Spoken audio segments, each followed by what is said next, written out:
News 18 India की खास पेशकश उत्सव 18 में अब वक्त है आपको हमारे अगले मेहमान से रूबरू कराने का। अनुराग बासु, एक ऐसे निर्देशक जिनकी फिल्में सोचने पर लोगों को मजबूर कर देती हैं। Life in a metro, barfi और लूडो जैसी फिल्में उनके खाते में दर्ज हैं।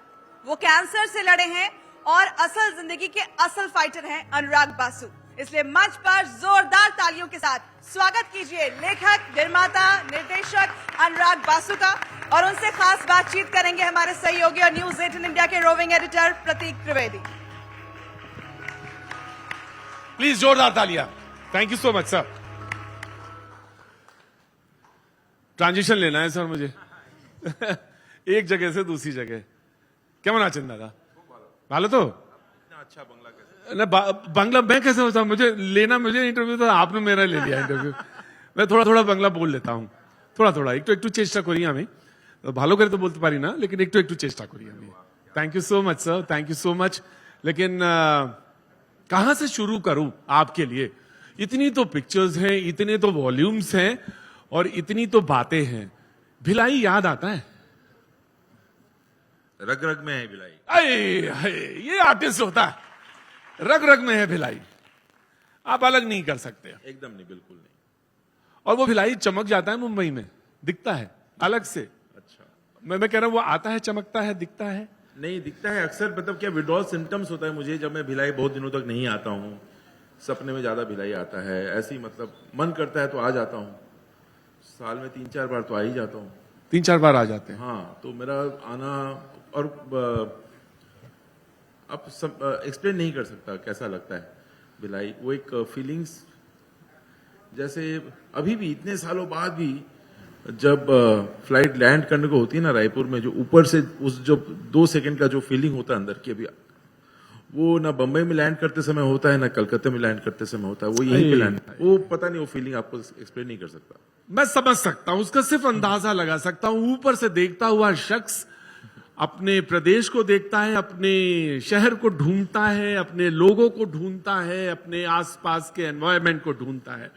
और वो फिल्म में भी दिखाई पड़ जाता है क्या आपकी? एकदम प्रत्यक्ष रूप से तो शायद नहीं दिखता होगा, क्योंकि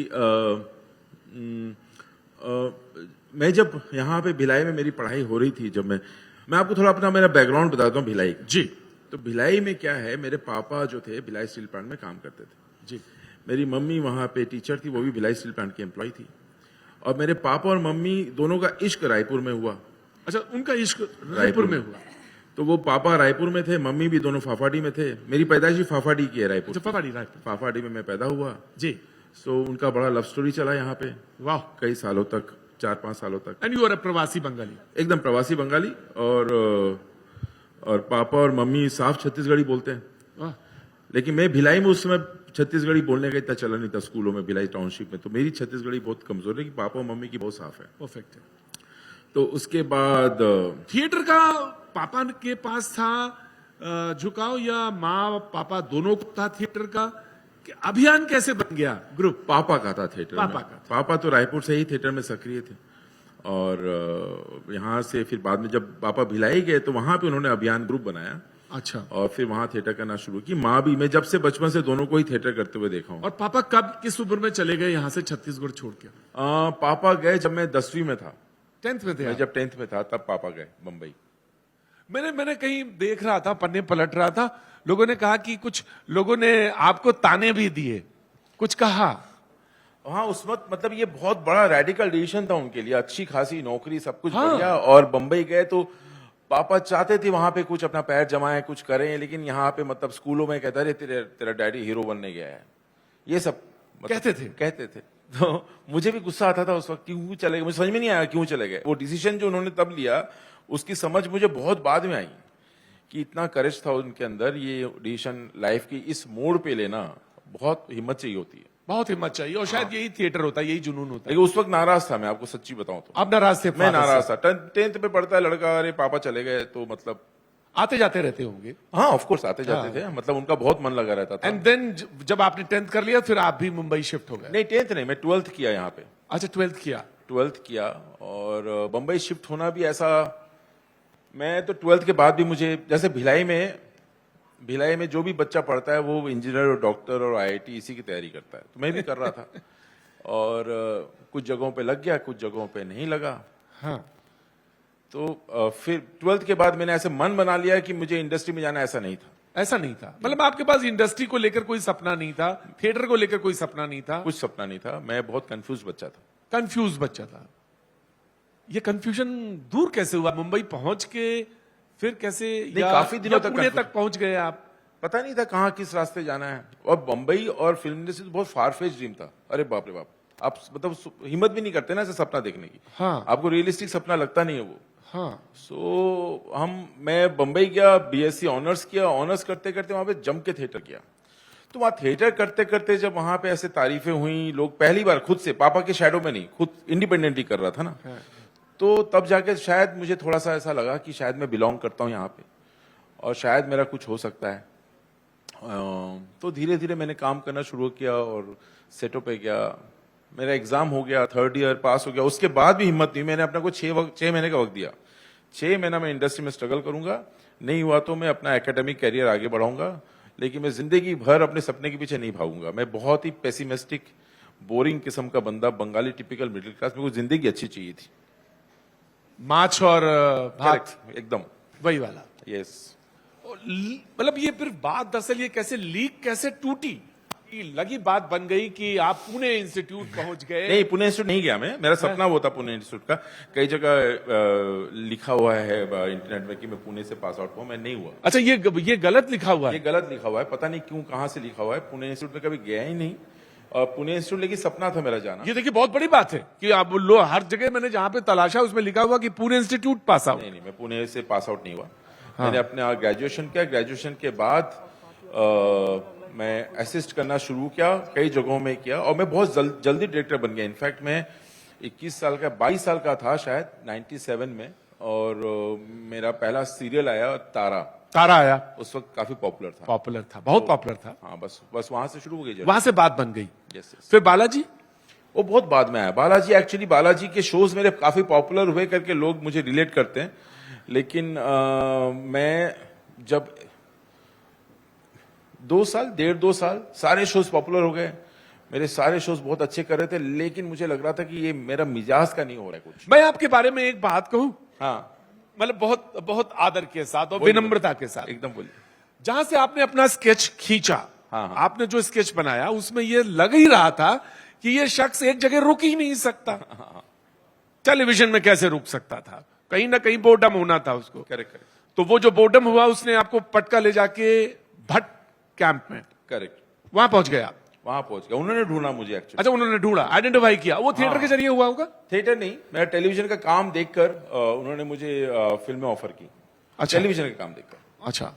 तो मेरा टीवी का काम देखकर उन्हें लगता था कि मैं अच्छी फिल्में कर पाऊंगा। तो मेरा किसी भी फिल्म सेट में मेरा पहला दिन मेरा पहला फिल्म था। उसके पहले मैं किसी फिल्म सेट पे पैर भी नहीं रखा था। उसे पहले नहीं रखा था। तो दिमाग में शायद भट्ट कैंप में ये रहा होगा, ये फिल्म के साथ सही न्याय करेगा, कम बजट में सारी चीजों को परफेक्शन के साथ कर देगा, ये दिमाग में कहीं रहा होगा, क्योंकि वो जिस तरह से उन्होंने अपने दिमाग में बनाया होगा, डायरेक्शन देना एक साथ। Correct. It's not an easy thing, जिसके लिए पहला दिन हो, पहली फिल्म हो, सब हो। मुकेश भट्ट को शुरू से डाउट था मेरे ऊपर, मुझे याद है।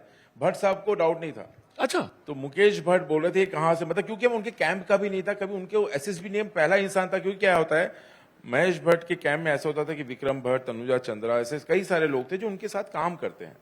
तो मुकेश भट्ट उनको जानते थे, उन्होंने असिस्ट किया, फिर धीरे धीरे डायरेक्टर बना। मैं कहीं बाहर से आ गया था। हाँ। सो मुकेश भट्ट जो है वो थोड़े परेशान थे और बोल रहे थे कि यार कर लेगा क्या लड़का। हाँ। भट्ट साहब मेरे पे भरोसा के दिखा रहे थे।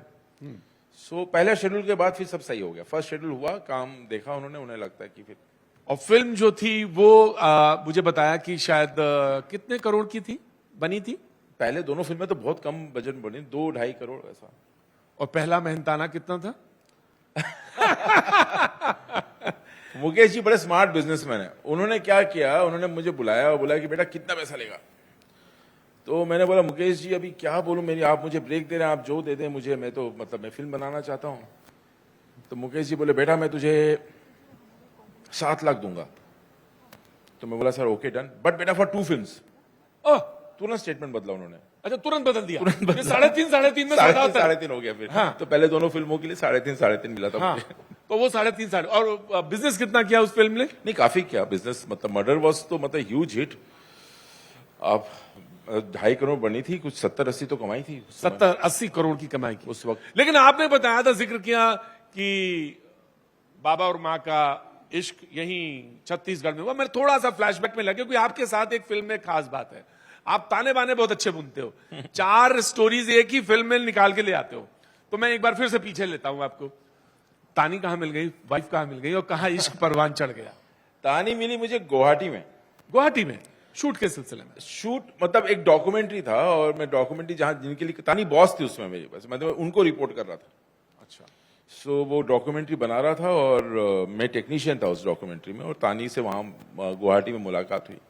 और थोड़ा सा रिस्की था उस वक्त, मतलब वो डॉक्यूमेंट्री भी, उसमें जस्ट ऑपरेशन राइनो खत्म हुआ था, और मैं कुछ वहां पे कुछ खास उल्फा के लोगों को मैं टारगेट कर रहा था कि इंटरव्यू करूं। हाँ। और मिल नहीं रहे थे, और हाँ। तो वो सब था। तो उसी वक्त, उसी दौरान, उस एडवेंचर के दौरान, डॉक्यूमेंट्री काफी एडवेंचरस था, उसी दौरान उनसे मुलाकात हुई।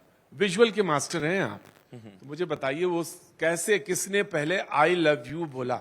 आई लव यू तो नहीं बोला, बड़ा क्या होता है वहां पे ना, मैं पहली मुलाकात बता रहा हूँ, first time when I spoke to, I still remember that incident. अक्सर कई सारी चीजें ना बाद में धूमिल हो जाती हैं, लेकिन पहला जो है वो याद रहता है, वो छपा रहता है। तो वहां पे बुफे था, मछलियां 2-3 डिश थी, और सारे कांटे छुरी से मछली खा रहे थे। तो मैं कांटा छुरी कैसे अवॉइड करूं, यार मछली खाना राइस के साथ, बंगाली छेले। हाँ, तो फिर देखा कोने में एक लड़की बैठी हुई है, एकदम पालती मार के ऐसे साड़ी लपेट के घपा घप खा रही है खाना, मछली वछली। तो मैं धीरे से जाके उसके बगल में बैठ गया, तो वो तानी थी। अच्छा। हाँ, तो वो तानी थी? वो तानी थी। फिर वहां से मुलाकात, उस पहली बार बातचीत हुई। फिर बाद में जब फॉर्मल मीटिंग हुआ तो पता चला ये तो यही मेरी बॉस है, इसी को तो रिपोर्ट करना है मुझे। तो बस खतरा भी था वो? खतरा भी था। लेकिन ऐसे खतरे आपने फिल्मों में उठाए हैं?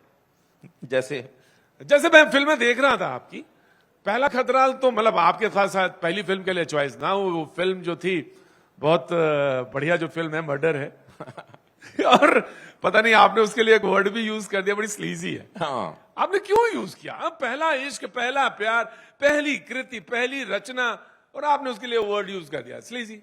स्लीजी तो नहीं था, स्लीजी नहीं कहूंगा, लेकिन एक क्या होता है उसका एक परसेप्शन हो गया था। वो जब मैं थिएटर में देखने गया था तो आई वॉज डिसअपॉइंटेड।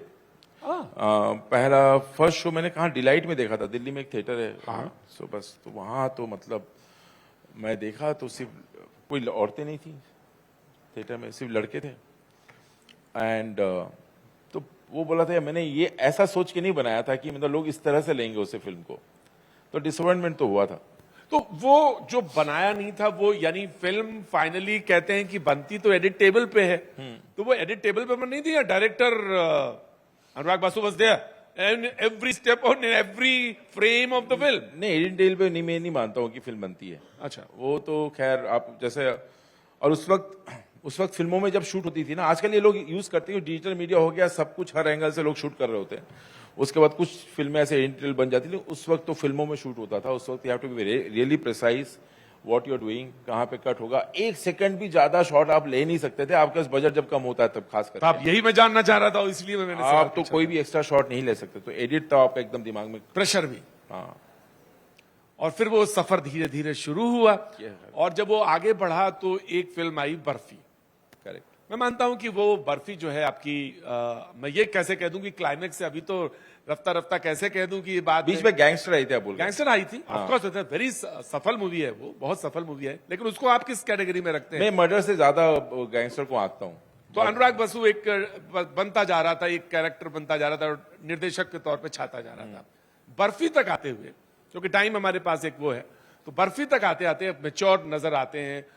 लेकिन उसमें कहीं ना कहीं मुझे ऐसा लगता है कि चार्ली चैपलिन जो है, हाँ। वो कैरेक्टर जो है, वो जो एक बचपन है, जो शरारत है, और उस शरारत भी ना कहूं कि वो कहने की जो कला है उसकी, वो कहीं डोमिनेंट नजर आती है काफी चार्ली चैपलिन की तरफ। बस वही पहला यही था, उद्देश्य यही था। बहुत से चैपलिनिस्क फिल्म एक बनानी है, बर्फी कहानी बाद में आई। पहले ये था कि मुझे इस तरह से कोई फिल्म बनानी है, और उसके लिए मैं कहानी ढूंढ रहा था। तो बाद में चैपलिन जो है बाद में नहीं आया फिल्म में, चैपलिन पहले आया, क्योंकि मैं बहुत बचपन से फैन था। मेरा इंग्लिश फिल्मों का जो एक्सपोजर था भिलाई शहर में वो सिर्फ चैपलिन ही था, क्योंकि वो संडे को चित्र मंदिर में संडे सुबह एक पिक्चर दिखाई जाती थी। इंग्लिश फिल्मों का हमारे वक्त में और कोई एक्सपोजर नहीं था। 2 या 3 तो सिनेमा हॉल थे शहर, वहां पे वेंकटेश्वर, चंद्र मौर्य, ज्यादा कोई सिनेमा हॉल भी नहीं था उस वक्त। और चित्र मंदिर में आपको चार्ली चैपलिन, लॉरेल हार्डी और हैरोल्ड लॉयड की कुछ, बस यही था एक्सपोजर। सो वो एकदम, मैं जितने बार भी कॉलेज में स्कूल में जब किया, मैं चार्ली चैपलिन का बहुत बड़ा फैन। एनीवेज, तो वो कहानी तो इसलिए फिर बर्फी आई, फिट हो गई अपने आप, वो फिट हो गई। लेकिन जब जग्गा जासूस बनाया आपने, तो उसमें भी वही मुझे नजर वही चीज आई कि वो कहीं ना कहीं वो जग्गा है, उसके पास इंफॉर्मेशन आती है, देन प्रोसेस होती है, फिर वो आगे बढ़ती है। तो कहीं ना कहीं कॉमिक वर्ड ना यूज करके कहीं वो सीरीज, वो कहीं उस तरह की छाप दिखाई पड़ती है पूरी फिल्म में भी। हाँ, जब मुझे पास जग्गा पहली बार, जब डिज्नी ने कहा कि कुछ ऐसा करना है बच्चों के लिए, यंग एडल्ट के लिए, सो फिर तो मेरा तो ये था कि मैं एज ए यंग एडल्ट सबसे ज्यादा क्या फॉलो करता था। मेरा सबसे ज्यादा पसंदीदा था टिंटिन, और टिंटिन की मैं सीरीज जमा करता था बहुत, एक के बाद एक, इतनी बड़ी बैंडिंग थी। तो बस इसीलिए तो I just went back to my childhood, और फिर बाद में मैंने क्रिएट किया जग्गा। और समय लगा ज्यादा उसको बनाने में? हाँ, जग्गा में समय लग गया थोड़ा सा। जग्गा मतलब एक तो क्या हुआ, जब फिल्म के दौरान रणबीर ने 3 फिल्में की, ए दिल मुश्किल की, बेशरम की, बॉम्बे वेलवेट की, और ये आप बना रहे थे फिल्म तब? और साथ में जग्गा भी बन रहा था। साथ में जग्गा? हाँ, तो यानी जो ऋषि कपूर साहब ने कहा आपके कि भाई बड़ी सारी बातें बोल दी आपके हाँ, बारे में। बहुत काफी बोल दिया। खराब लगा होगा आपको? तो एकदम नहीं, क्योंकि उनकी आदत है। वो तो मेरे सामने इम्तियाज को भी डांट रहे थे तमाशा के बाद, मैंने देखा। तो हम लोग तो ट्रायल में बुलाते नहीं थे उनको। पता नहीं क्या बोल देंगे।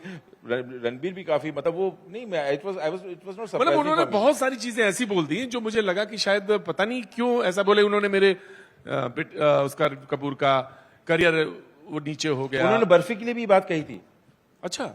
हाँ, फिर बर्फी अभी इनफैक्ट अभी कोई एक बड़ा इंटरव्यू वायरल हो रहा है रणबीर का, उसमें रणबीर ने भी कहा उनको बर्फी पसंद नहीं आई थी। सो उन्होंने ये कह दिया कि ये डायरेक्टर ही नहीं अच्छा है। हाँ, करेक्ट। वो तो बर्फी देख के भी कहा था उन्होंने। वो चल गई तो फिर कुछ नहीं बोला। हाँ। तो सक्सेस का एक ये मंत्र होता है कि अगर चल जाएगी तो फिर आप सफल है। सही बात है। एज लॉन्ग एज आप देखिए, क्या है, मैं हमेशा से ये कोशिश करता रहा हूं कि मेरी पिछली फिल्म, मेरी जो आज अभी जो फिल्म बना रहा हूं, मेरी पिछली फिल्म से अलग हो। इसका बहुत डेंजर क्या है, आप लोग ये नहीं मानते कि अनुराग बासु की फिल्म देखने जा रहे हैं तो ऐसी होगी। आपके ऑडियंस के मन में होता है कि करण जौहर की फिल्म है, you know what you are going to get, आपको पता होता है। मेरी फिल्म में वो पता नहीं होता है, और मैं जानबूझ के वो करता हूं। लेकिन उससे बहुत डिसएडवांटेज है, क्योंकि आपका कोई वॉइस नहीं बनता है, आपकी कोई छवि नहीं बनती है, आपको किसी बक्से में नहीं रखा जा सकता है। आजकल के टाइम पे ब्रांडिंग बहुत बड़ी चीज है, और वो ब्रांडिंग किसी भी डायरेक्टर का, किसी भी एक्टर का, कि वो इस तरह का डायरेक्टर है, ये उसकी वॉइस है, ये उसकी शख्सियत है। और मैं उसको बार बार तोड़ता रहता हूँ। हर फिल्म में कोशिश ये करता हूँ कि कैसे तोड़ूं। तो उसमें कई बार सक्सेस हो जाता है, कई बार गड़बड़ हो जाता है। तो जब ऋषि कपूर साहब ने कहा तो धक्का तो लगा ही होगा कुछ? नहीं लगा? क्यों धक्का लगेगा? क्योंकि मतलब आप कह रहे हैं ब्रांडिंग को, और उसको फिल्म से आने से पहले बोले उन्होंने स्क्रीनिंग तक नहीं कराई। मैंने नहीं कराई थी स्क्रीनिंग, जानबूझ के। क्यों? मेरे को पता था चिंटू जी को अच्छा ही लगा पिक्चर। आपको लगता है जग्गा चिंटू जी को तो जानता हूँ, उसको तो ऐसा बाउंसर जाता हूँ उनको तो फिल्म, उनको तो उसके बताओ रिलीज के पहले अगर आप। तो अब मैं पूछ रहा हूँ, इस फिल्में जो अब बन रही हैं, हाँ। उनकी मेथोडोलॉजी, उनका कंटेंट, उनका सब्जेक्ट, उनका चॉइसेस, उनका थॉट प्रोसेस टोटली डिफरेंट, और वो अब ज्यादा स्पेस है। आप ऐसा मानते? नहीं, देखिए, मुझे ऐसा लगता है कि फिल्में जो है ना बननी चाहिए। हर ऑडियंस, हर किस्म के ऑडियंस को एंटरटेन होने का पूरा हक है, लेकिन सबके लिए बननी चाहिए। आप देखिए 70 के दशक में जब फिल्में बनती थी, मेरे डैडी के टाइम पे, अमोल पालेकर की भी फिल्में हिट होती थी। मंथन भी थिएटर में आके चल जाती थी। मनमोहन देसाई की भी फिल्में हिट होती थी। हर किस्म, मतलब अमोल पालेकर भी स्टार था, अमिताभ बच्चन भी स्टार था, नसीर साहब भी अपने जगह बना रहे थे 8 फिल्में, सारे चल रही थी। अभी ऐसा हो रहा है क्या? नहीं हो रहा है ना? नहीं हो रहा है। तो हर किस्म के दर्शक के लिए फिल्म, हर किस्म, जैसे एक ही किस्म की ऑडियंस नहीं हो सकती ना। एक बड़ा तबका है जो कि अलग तरह की फिल्में देख सकते हैं, उनके लिए भी फिल्में बननी चाहिए। लूडो जब बनाई तो आपके दिमाग में क्या था?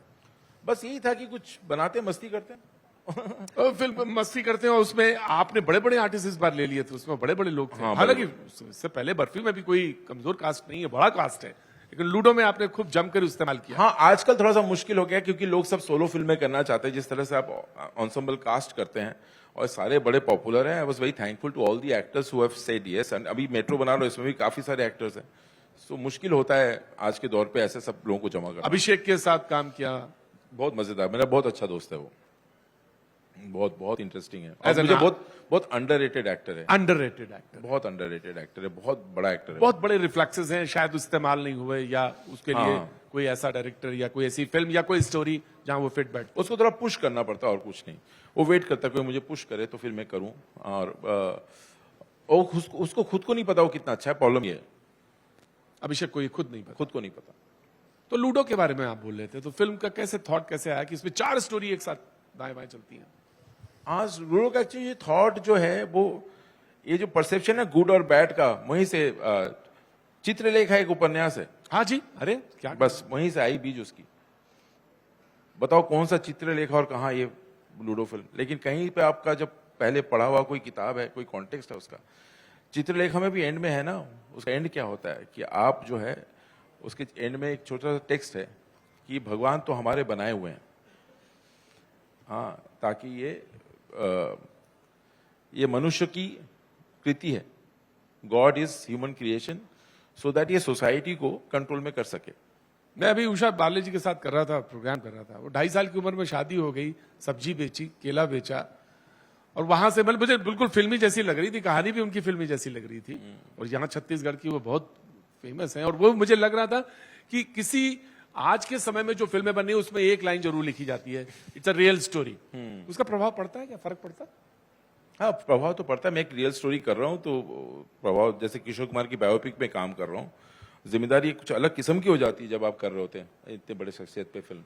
अभी कुछ नई कुछ फिल्म बना रहे हैं या सोच रहे हैं? एक फिल्म तो बन गई मेरी मेट्रो, इन दिनों वो आने वाली इस साल के एंड में। उसके बाद एक और फिल्म है जो कि अगले साल आएगी, और किशोर कुमार बायोपिक है। ये 3 लाइनअप में है। अच्छा, किशोर कुमार पे बना है। हाँ, डिफिकल्ट था सोचना बनाना, हालांकि बहुत ज्यादा दूर की बात नहीं है। नहीं, ये मैं बहुत किस्मत वाला हूँ, फिल्म मेरे पास है एक्चुअली, ये फैमिली और ये पूरा प्रोजेक्ट मेरे पास है। पहली बार ऐसा हुआ कि कोई फिल्म मेरे अंदर से नहीं निकली। ये film biopic, I was very thankful to the family and the whole everybody that they thought of me कि मैं किशोर कुमार की कहानी को, और मैं बहुत बड़ा फैन हूँ। और मेरी फैमिली, मतलब मेरे माँ बाप, पापा वगैरह सारे जो है, पूरा परिवार जो है। एक चीज जो किशोर दा की, जिसने इस बात के लिए मुतासिर किया आपको, इसलिए कंपेल किया कि नहीं इस पे बायोपिक बननी चाहिए, व्हाट्स यार, एक उनकी जो बात है ना, वो मैं बड़ा रिलेट करता हूँ। आप जैसे शुरुआत की, आप मुझसे भिलाई क्या, मैं बोला मैं बार बार भिलाई आ जाता हूँ और साल में 4 बार आता हूँ, और भिलाई क्यों खींचता है बार बार। उनका भी वही रिश्ता खंडवा के साथ था। खंडवा के साथ है। वो बार बार वापस, बंबई तो मतलब ठीक है, मैं थोड़े दिन के लूँ काम करके, जाना तो वही है वापस। इतने बड़े, इतने विख्यात सिंगर, इतना कुछ हासिल करने के बाद भी बार बार जो खंडवा जाने का जो इमोशन है, क्यों जाना चाहते थे, वो शायद मैं समझ पाता हूँ। मेरा एक सवाल है, लेकिन इस सवाल को सुन लीजिएगा और उसका जवाब भी दे दीजिएगा। मुझे ये समझ में आया कि अगर आपको किसी आर्टिस्ट के साथ या किसी सुपरस्टार के साथ फिल्म बनाने का नहीं सोचा, या मन में नहीं आया, शाहरुख खान, आमिर खान? मुझे आपकी अदा बहुत अच्छी लगती है। आप जो हु हा करते हैं ना, वो कैसे करते हैं वो बताइए जरा।